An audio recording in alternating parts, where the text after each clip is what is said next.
Welcome to Backbone Unlimited. My name is Matt Hartsky. In this episode, we're going to break down something that completely changes how you see elk and then how you hunt them.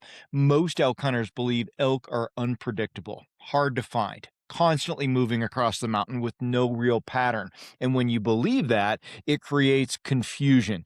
You're going to second guess your decisions. You bounce from spot to spot. You start hunting based on hope instead of real understanding. But that belief is the problem because the truth is elk are not random. Their behavior is very structured, it's repeatable, and it's driven by one thing above everything else: survival. Where they feed, where they bed, how they move through terrain, how they use wind. None of it is accidental. It all follows a purpose. And when you understand that, elk hunting starts to make a lot more sense. The issue is a lot of elk hunters never see it. They've never been taught this. They're just looking at elk behavior through the wrong lens, focusing on the wrong signals and missing what's actually happening right in front of them.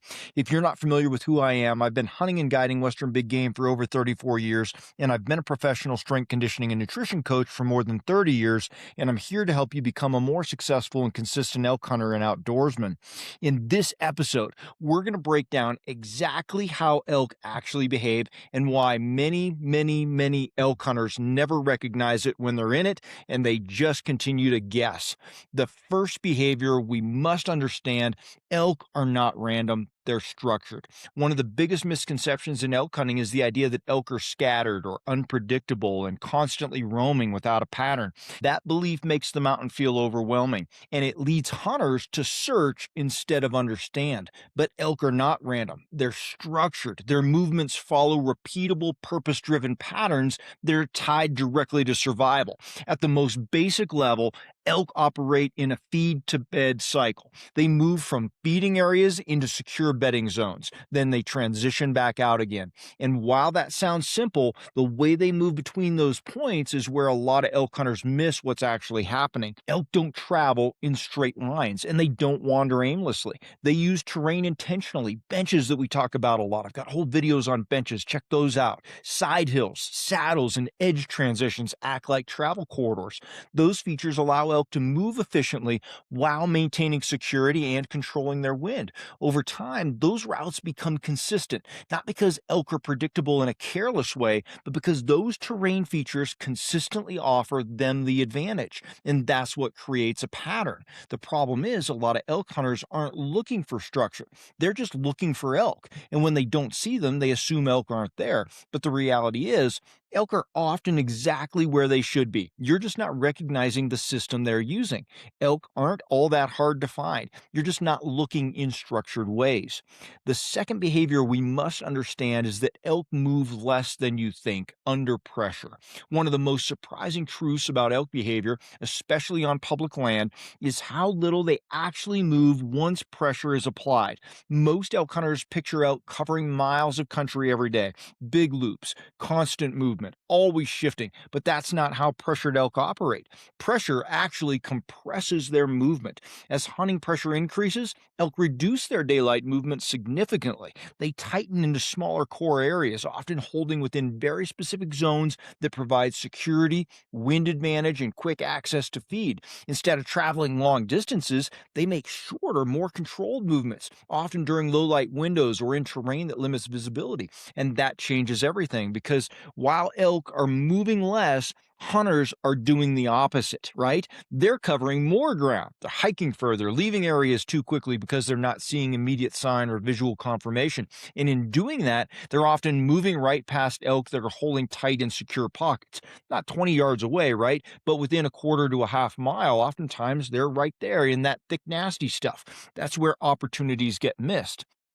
Understanding this forces a shift. Instead of assuming you need to go further to find elk, you need to start asking if you're overlooking them in areas you're already in. Are you moving too fast? Are you blowing through their security zones? Are you leaving before elk even start to move?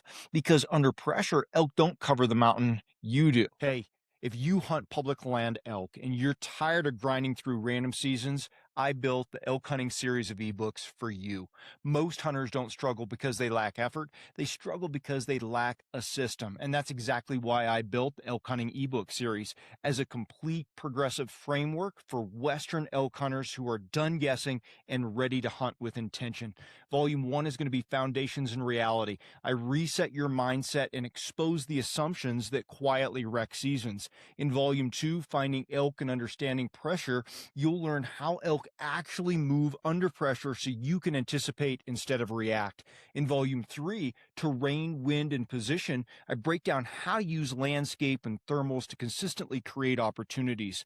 In volume four, Calling, Silence, and Pressure, sound becomes a decision tool, not an impulse. In volume five, Bow Hunting Execution, we're talking about close range strategy so you can finish your encounters. And in volume six, Late Season and Post Rut, we're talking about how elk shift after the rut and how to adapt when others quit. This is a system built for consistency. This isn't theory, it's a structured system to help you find elk, read country, and make confident decisions every season. Buy each volume individually or bundle them all to save 50% off at backboneunlimited.com. The third behavior we must understand is that elk prioritize security over everything. If you strip elk behavior down to its very core, everything comes back to one priority: security. It's not food, it's not water, it's not even comfort. It's safety that dictates everything they do. And that's why elk choose bedding areas that give them a defensive advantage. They position themselves in terrain where they can see below, smell behind, and escape quickly. And if something feels off, they're gone, right?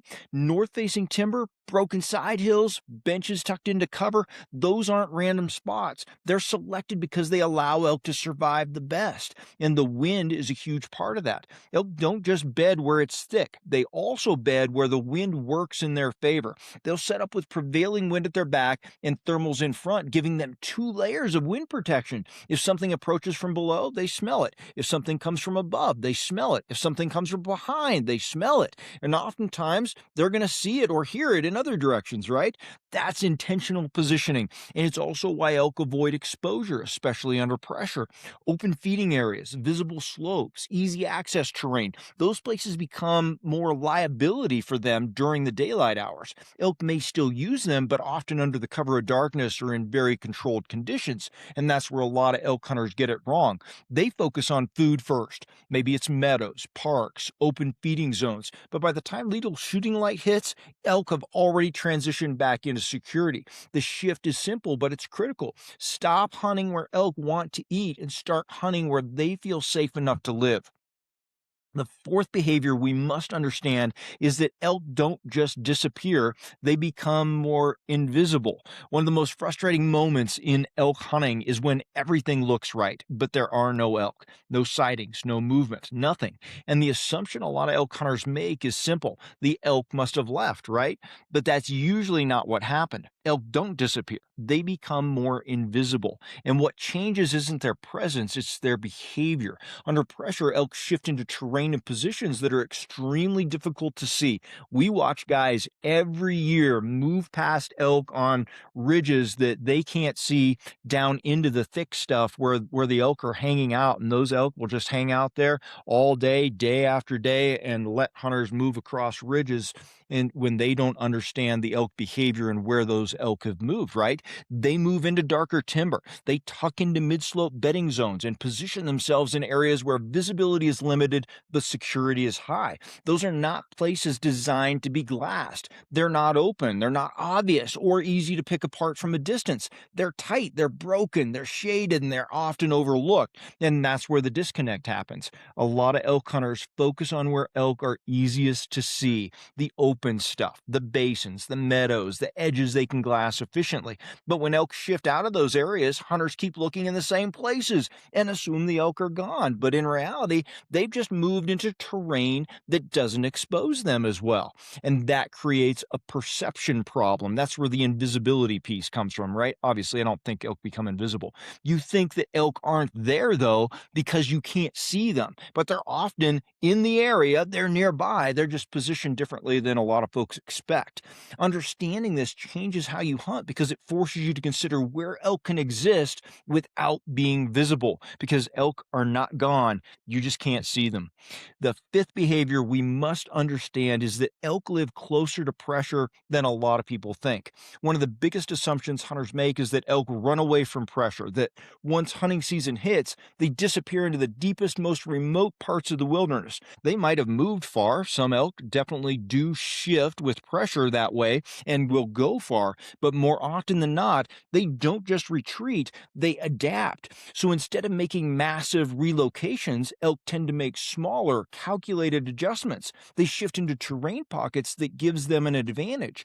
Thick cover just off travel routes, mid-slope benches above or below common access, small overlooked zones that allow them to monitor movement while staying hidden. Those areas are often a lot closer to pressure than you might expect, and that's what makes them so effective. A lot of hunters just focus on pushing deeper, trying to get away from other people. I know I do that a lot, but a lot of times we'll just hike past the first mile, the second mile, the obvious access points, assuming the elk must be further in. And in doing that, a lot of times we skip right over elk that are already repositioned just to avoid my kind of pressure where I'm just going past them. And if they hang out in those tight, nasty pockets, they can just hang out in there and they don't have to worry about it, right? Elk understand how humans move through the landscape. We have to understand this. They know where pressure comes from and they adjust just enough to stay ahead of it, not completely remove themselves from it, but that's the huge difference right there. Pressure doesn't make elk vanish. It reshapes where and how they use terrain. When you understand that, your approach is going to change. You're going to stop thinking in terms of distance only, right? Just that the elk moved in distance, and start thinking in terms of how they're positioning themselves. Because a lot of time, the elk you're looking for aren't miles away. You're just walking past them. The sixth behavior we must understand is that elk are constantly playing the wind, and usually a lot better than we are. If there's one factor that controls more elk encounters than anything else, it's wind, and not just in a general sense. Elk are actively using wind every minute they're on the mountain, right? We are only using the wind every time we check it, right? They're using the wind every time they take a breath. When they bed, when they position themselves to take advantage of both prevailing wind and thermals, always. They'll often set up with the wind at their back and rising or falling thermals in front, creating a layered defense system. And that way they can smell what's behind them and monitor what's below or above depending on the time of day. And that's not accidental, that's survival, and it's constant for them. The same applies to how elk travel. Elk don't just move through terrain randomly. They choose routes that allow them to control scent, avoid their exposure, and stay ahead of danger. Benches, side hills, transitions, things we talk about all the time, aren't just efficient, they're strategic from a wind perspective.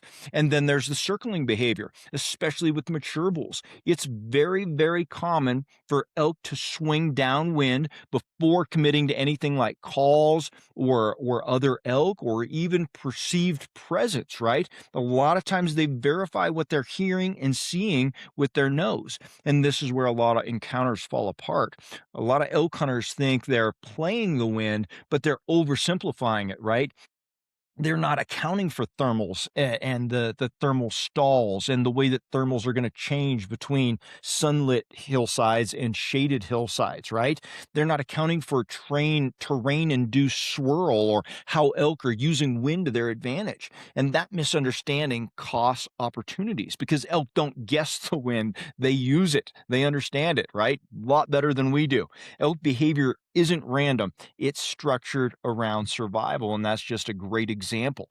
Every movement, every bedding choice, every route they take is tied to security, wind, and positioning. And the reason most elk hunters struggle isn't because elk are impossible to figure out. It's because they're misunderstanding what they're seeing. They're assuming instead of observing and learning from it, right? And that's where the shift has to happen. So I'd encourage you to start paying more attention to how elk are actually using the terrain, Look at how wind influences their position. Notice when they move, where they disappear to, and why. And the more you focus on behavior, the clearer your decisions are going to become, because elk hunting isn't about guessing. It's about understanding them and learning those animals.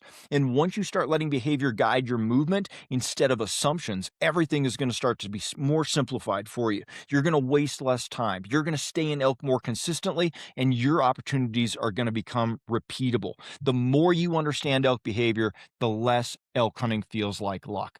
If you want to go deeper into elk movement, pressure patterns, terrain positioning, and structured decision making, that's exactly why I built the elk hunting series of ebooks. It's a progressive system designed to help you understand how elk actually use country and position yourself accordingly. I have a link to those ebooks in the description. If you want hands-on application and real-time breakdowns, we have an in-person Elk Camp 2026 that is built around this same philosophy: structure, preparation, and execution in real terrain. 90% of Elk Camp is going to be running you through these exact kinds of scenarios so that you can understand them better. You can check out Elk Camp at backboneunlimited.com. And if you want ongoing access to the Team Backbone community, classroom, my full digital vault of elk resources, private discussions, and direct communication to me for planning, you can join Team Backbone at backboneunlimited.com underneath our membership tab. Everything we talk about here is connected. Preparation is not a single video, it's a system. Thanks for being here. Until next time, train harder, hunt smarter, and never settle.